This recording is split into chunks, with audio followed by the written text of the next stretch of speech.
Bonjour Ilham, est-ce que tu peux te présenter et nous présenter ton entreprise? Bonjour Pierre, alors je m'appelle Ilham Alom, je suis directrice People Development et Learning pour le groupe L'Oréal en France et j'ai la chance de travailler donc chez L'Oréal, L'Oréal qui est leader mondial de l'industrie de la beauté. On a à peu près 90 000 collaborateurs dans le monde et 16 000 en France. Alors, quand les IA génératives sont arrivées en 2022 dans le monde et dans les entreprises, vous avez eu une prise de conscience assez rapide chez L'Oréal sur l'importance de cette technologie et de ses impacts. Et donc, ce que tu m'as expliqué, vous avez à cette occasion monté une cellule IA pour travailler à la fois sur les enjeux business et sur les enjeux RH. Est-ce que tu peux nous dire quel était l'objectif et comment est-ce que cette cellule fonctionne concrètement? Alors déjà, pour moi, il est important de pouvoir rappeler un peu des éléments de contexte. Il se trouve que depuis près de 20 ans, L'Oréal a entrepris une transformation majeure au niveau de la technologie, une transformation digitale qui nous permet aujourd'hui de pouvoir bénéficier ce qu'on appelle chez nous de ways of working. Ces ways of working ont été importants déjà dans le cadre de l'arrivée de l'intelligence artificielle analytique, puis du métaverse et aujourd'hui de l'intelligence artificielle générative. Donc effectivement, on a une cellule qu'on appelle une squad. On a une squad dédiée aujourd'hui à l'intelligence artificielle qui permet d'allier les meilleurs experts au niveau digital, au niveau de l'IA, mais aussi au niveau RH et qui prennent en fait tout l'écosystème IA génératif et réfléchissent à la manière de mieux l'intégrer dans notre organisation, à la fois en lien avec les enjeux business, mais aussi avec nos enjeux RH. Moi, j'aime bien le fait que cette cellule couple les enjeux business et RH, c'est pas toujours le cas, et à mon sens, ça devrait toujours être le cas, surtout avec les impacts de l'IA sur le travail et les métiers. Il y a pas le choix, que ça soit par vision ou par défaut, on devrait le faire. Vous le faites par vision, donc c'est un bon partage à faire. Mmh. Vous avez ensuite, chez L'Oréal, vous avez lancé votre GPT interne qui est accessible à tous les collaborateurs. Est-ce que tu peux nous expliquer ce que c'est et pourquoi vous avez fait ce choix? Oui, parce que ce que tu mentionnes avec le lien entre cette dimension business et la dimension RH, en fait, c'est quelque chose de très culturel chez nous. Souvent, on utilise chez les experts RH cette notion de symétrie des attentions. L'Oréal, on le sait, c'est une entreprise, donc c'est un grand industriel qui a aussi une valence marketing très très forte. Et de fait, on a pu bénéficier ces dernières décennies de cette expérience de nos marketeurs à travailler la relation et la compréhension des besoins de consommateurs et de regarder ce même pendant en fait pour les besoins de nos collaborateurs. D'où cette notion de symétrie des attentions. Et c'est pour ça que tout en essayant de bien appréhender cette technologie, il y a eu ce souhait de pouvoir mettre à disposition cette technologie à nos collaborateurs pour à la fois se l'approprier et on va en parler justement, on va évoquer cette notion d'accompagnement des collaborateurs pour l'appropriation de cette nouvelle technologie, tout en essayant de réfléchir à l'utilité et aux bénéfices, à la valeur ajoutée que ça pouvait apporter au niveau business. Concrètement, c'est quoi un GPT interne? C'est comme ChatGPT, mais privatisé pour L'Oréal? Oui, c'est ça, on a fait ce souhait, en fait, tu l'as mentionné à l'arrivée de ChatGPT, de regarder ce que pouvait apporter ce type de technologie. Et en respectant un certain nombre d'éléments qui nous paraissaient être structurants, c'est déjà la protection de nos données, c'est déjà effectivement de respecter le cadre réglementaire et puis, d'être quelque part dans une démarche, d'innovation puisque c'est un peu notre culture chez L'Oréal.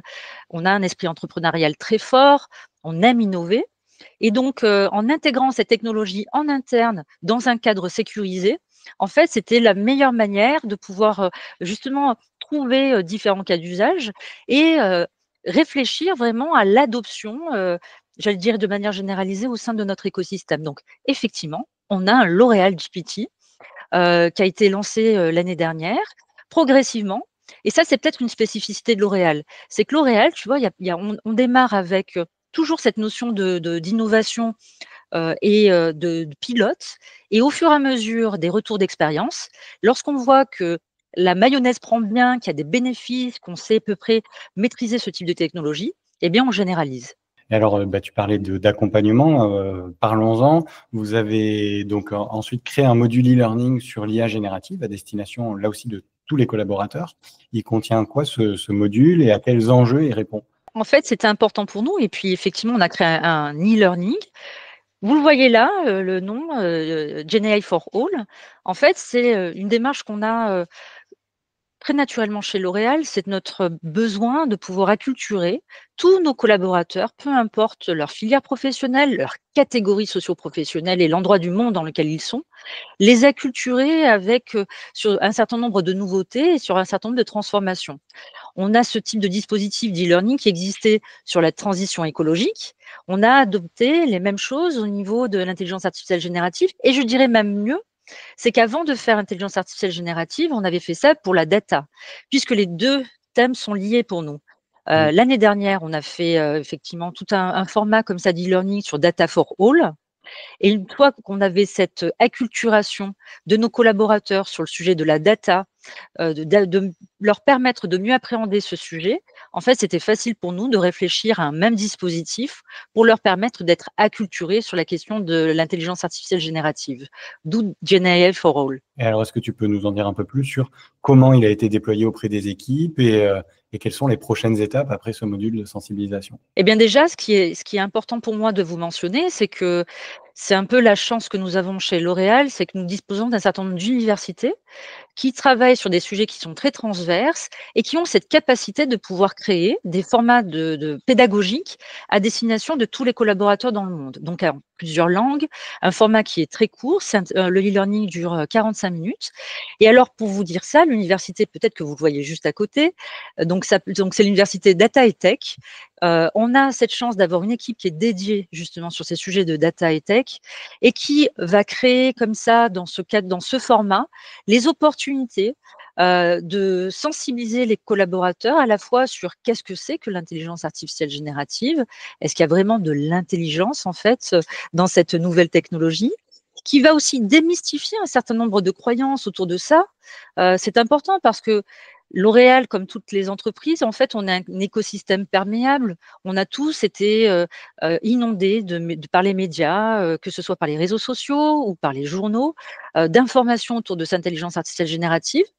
Donc, cette phase de démystification, en fait, elle est importante pour nous, de susciter aussi quelque part une attention des collaborateurs à faire attention aux risques liés à cet outil ou à ces outils, puisqu'aujourd'hui, en tant que citoyen lambda, nous avons tous accès via Internet à un certain nombre de modèles de langage, hein, parce que ce sont des modèles de langage. Et en fait, en expliquant les tenants et les aboutissants à nos collaborateurs, ce qu'on appelle les do's et les don'ts aussi, ce qu'ils peuvent faire et ce qu'ils ne peuvent pas faire, là où il y a des vrais risques. Et typiquement, on sait qu'il y a des risques aujourd'hui en termes de données. On sait qu'on a toujours des difficultés à savoir la source des informations qui peuvent émerger lorsqu'on utilise comme ça des IA génératives externes. Eh bien, on essaye d'expliquer tout cela à nos collaborateurs dans un temps réduit et puis, bien entendu, de leur donner les quelques skills qui sont nécessaires à utiliser pour utiliser ce type de technologie au service, j'allais dire, des enjeux business, mais aussi à leur service, puisqu'il y a beaucoup d'atouts à utiliser aujourd'hui.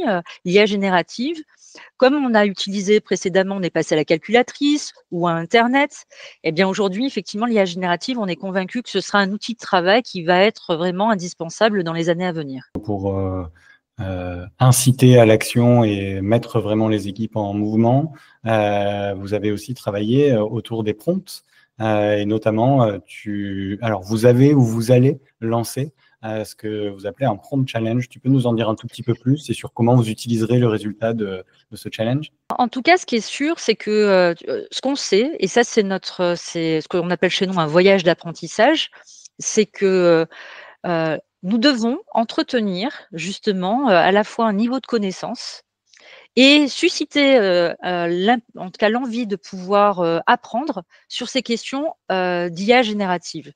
Ça passe par ce que tu évoquais, c'est-à-dire la question de l'art du prompt. À la fin du e-learning, justement, la dernière partie de ce e-learning, c'est de passer à l'art du prompting avec L'Oréal GPT. Et pour continuer à entretenir cette flamme-là, en fait, notre manière de déployer le e-learning, alors on fait des grandes campagnes de communication et d'incitation à le faire, bien entendu, mais ça passe aussi parce qu'on a, un peu nos recettes l'oréaliennes. On fait aussi beaucoup de workshops et de prises de parole avec nos experts qui incitent les collaborateurs à faire le e-learning tout en passant à l'action, c'est-à-dire tout en essayant d'identifier les use cases, les cas d'usage que les collaborateurs peuvent utiliser. Et le dernier point, et c'est là où effectivement on est en train de travailler sur ça, c'est qu'une fois qu'on aura des collaborateurs qui sont très à l'aise avec l'oral GPT, eh bien, on va commencer à pouvoir lancer notre prompt challenge pour créer nos propres bibliothèques de prompts qui peuvent servir de manière transverse tous les collaborateurs, mais qui peuvent être aussi très spécifiques en fonction des filières professionnelles, en fonction des métiers. Est-ce que tu as quelque chose à ajouter sur des enjeux stratégiques dans l'acculturation dont tu nous as parlé, ou est-ce qu'on a fait le tour? Moi, ce que je trouve important, en tout cas, et c'est pour ça que c'est pour nous indispensable aussi de témoigner de cela, c'est qu'il faut démystifier le sujet. Vraiment, en tant qu'acteur RH, il faut démystifier le sujet de l'intelligence artificielle générative et rendre accessible j'allais dire, l'information, la bonne information, parce qu'on peut avoir aussi beaucoup de fake news autour de ça, pour que chacun puisse en saisir en tant qu'actif, en tant que salarié dans une organisation professionnelle, mais aussi en tant que citoyen.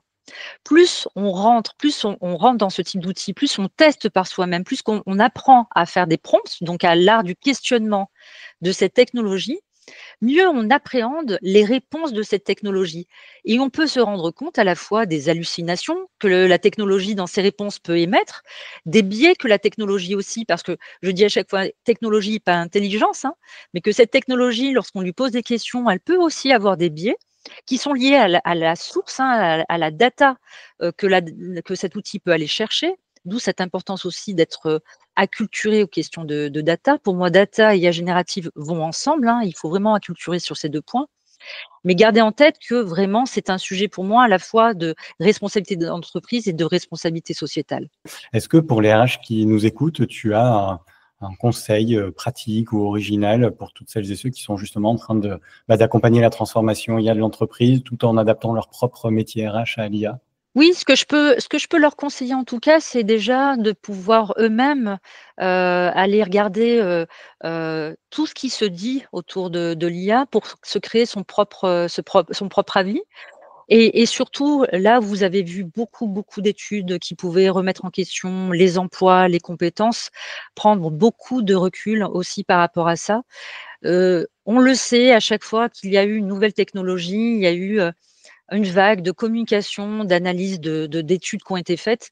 Ce que je sais moi par expérience, c'est que le temps est un allié et plus tôt, en fait, on regarde et on teste par soi-même, vraiment le test and learn, plus facile il est aussi de pouvoir trouver les argumentaires en interne, sur, la meilleure manière de transformer son organisation et la meilleure manière d'accompagner les collaborateurs. Donc allez-y, testez, faites-vous votre propre avis et vous verrez que le temps va être un allié justement sur, la transformation et l'intégration de l'IA générative dans les organisations. Merci beaucoup, Hélène, pour tes partages et ce dernier conseil très judicieux que je recommande aussi.